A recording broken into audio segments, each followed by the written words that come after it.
सोनू अपनी पत्नी ममता और बेटी रानी के साथ एक छोटे से घर में रहता था। सोनू कपड़े की दुकान पर काम किया करता था और बड़ी मुश्किलों से अपना दिन काट रहा था। सुनते हो, खराटे मारकर सो रहे हैं। जवान बेटी घर में है और आपको चैन की नींद आ रही है। क्या हुआ? सुबह सुबह क्यों बड़बड़ा रही हो? अरे बड़बड़ाओ नहीं तो और क्या करूं? तुम्हें तो लड़की की शादी की कोई फिक्र ही नहीं है। लड़की जवान हो गई है, थोड़ी तो फिक्र करो। फिक्र तो बहुत है, पर अच्छा रिश्ता आए तभी तो। पड़ोस में जो सुनीता है ना, उसने एक रिश्ता बताया है। कह रही थी लड़का बहुत अच्छा है, कल वो रानी को देखने हमारे घर पर आएगा। वो तो ठीक है, पर लड़की की शादी के लिए पैसा भी तो होना चाहिए। बड़ी मुश्किल से हमारा गुजारा होता है, ऐसे में रानी की शादी कैसे करेंगे? अगले दिन रानी को देखने लड़के वाले आते हैं। देखिए जी, आपकी लड़की हमें पसंद है, अब थोड़ी काम की बात हो जाए। हमारा लड़का इंजीनियर है और दहेज के तो सख्त खिलाफ है। परंतु आप गिफ्ट के तौर पर 20 तोला सोना, 5 लाख नकद और एक गाड़ी देंगे तो हम ले लेंगे। लड़के वालों की दहेज की डिमांड सुनकर दोनों सन्न रह जाते हैं। लड़का अच्छा है, पढ़ा लिखा है और कामयाब है। ये तो ठीक है, पर लड़की की शादी के लिए दहेज कहाँ से लेकर आऊँ? बिना दहेज के तो कोई अपने लड़के की शादी हमारी लड़की से नहीं करवाएगा। दहेज तो देना ही होगा ना। अगर ये रिश्ता टूट गया तो अच्छा रिश्ता मिलना बहुत मुश्किल है। कहीं से भी करके दहेज का इंतजाम करना ही होगा। हाँ, सेठ से भी उधार मांगू तो इतना उधार तो सेठ भी नहीं देगा। सोनू अपनी दुकान के सेठ से बात करता है, पर वह भी उधार देने से मना कर देता है। सोनू घर जब वापस आता है तो ममता उसको काफी ताने देती है। यह सब सुनकर वो बहुत दुखी हो जाता है और जंगल की ओर चल पड़ता है। चलते चलते वो रास्ता भटक जाता है और एक नदी के किनारे जाकर बैठ जाता है। अरे ये मैं कहाँ आ गया? रानी की शादी की चिंता में इतना खो गया कि मुझे रास्ते का पता ही नहीं चला। यहाँ से तो मुझे घर का रास्ता भी नहीं पता। शाम होने को है, अब तो वैसे भी रास्ता नहीं मिलेगा। चलते चलते प्यास भी लगी है। चलो अच्छा है कि पास में नदी दिख रही है, मैं इसी में से पानी पी लेता हूँ। सोनू जैसे ही पानी पीने के लिए उस नदी में हाथ डालता है तो उसमें से एक राक्षस निकलकर बाहर आता है।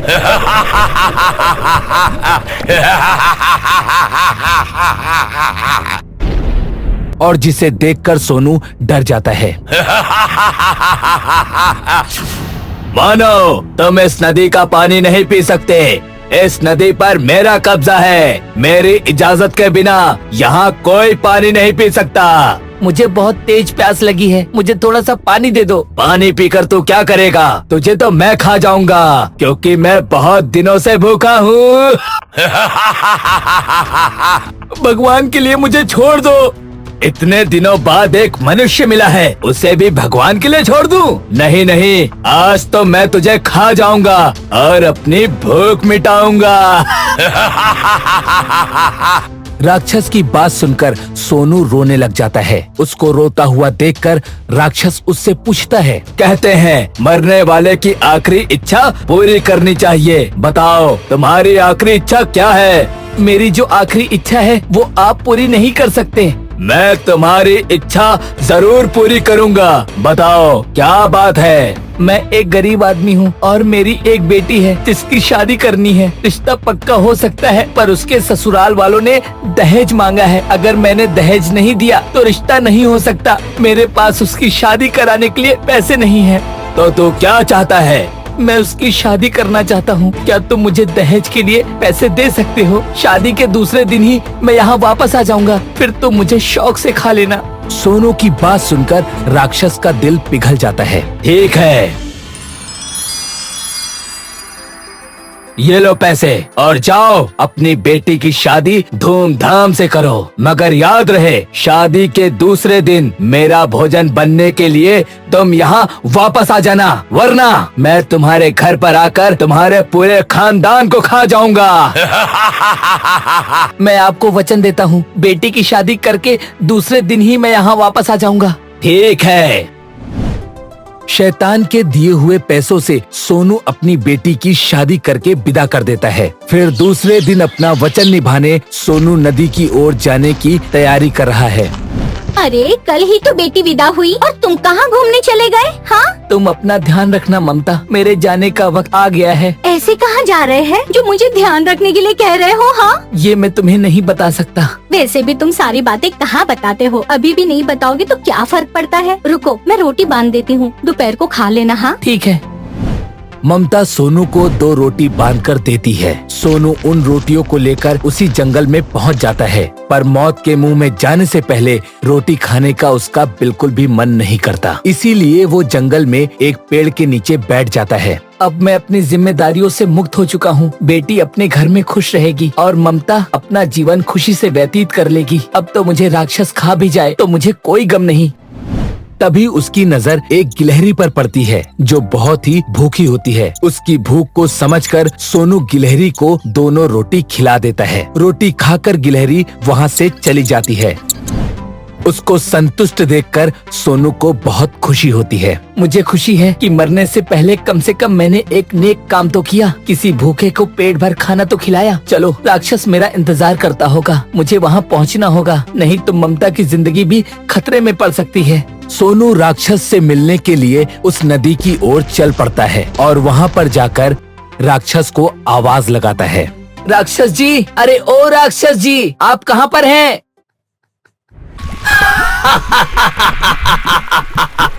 तो तू आ गया मानव? जी हाँ, मैं आ गया हूँ। अब मुझे आप खाकर अपनी भूख मिटा सकते हैं। तुम्हें यहाँ आने में डर नहीं लगा? मैंने वचन जो दिया था कि मैं अपनी बेटी की शादी करा के दूसरे दिन वापस आ जाऊंगा। सोनू, तुम चाहते तो मुझे नष्ट करने का उपाय भी सोच सकते थे, पर तुमने ऐसा नहीं किया। तुम अपनी मौत से मिलने दोबारा मेरे पास चले आए।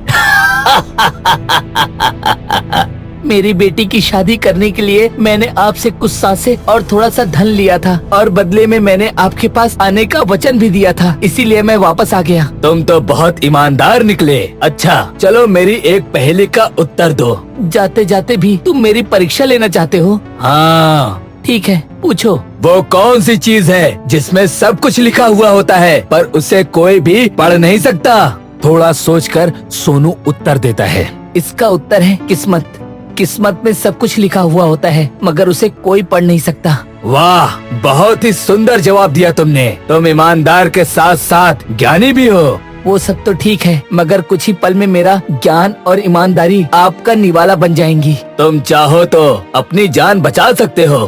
वो कैसे?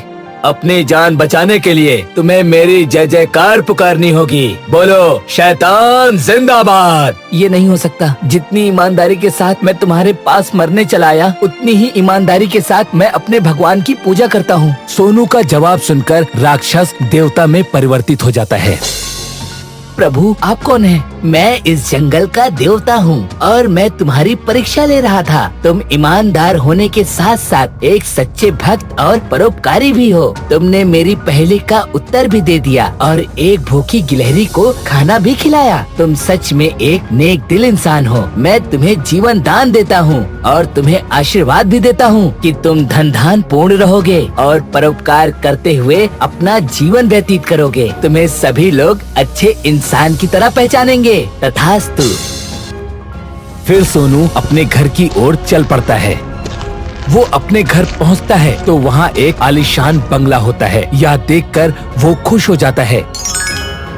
सोनू को देख ममता वहाँ आकर खुशी खुशी उससे बोलती है। तुम कहाँ चले गए थे? यहाँ तो सब कुछ बदल गया है। ये देखो हमारा नया बंगला। ये सब कहाँ से आया, तुम्हें पता है क्या? नहीं, मेरी 2 पल के लिए सिर्फ आँख क्या लग गई। यहाँ पर तो सब कुछ बदल गया। ये सब वन देवता की कृपा है। वन देवता? हाँ। सोनू ममता को सारी बात बताता है, जिसे सुनकर ममता भी बहुत खुश होती है। फिर सोनू और ममता हंसी खुशी, ईमानदारी और परोपकारी के साथ अपना जीवन व्यतीत करते हैं।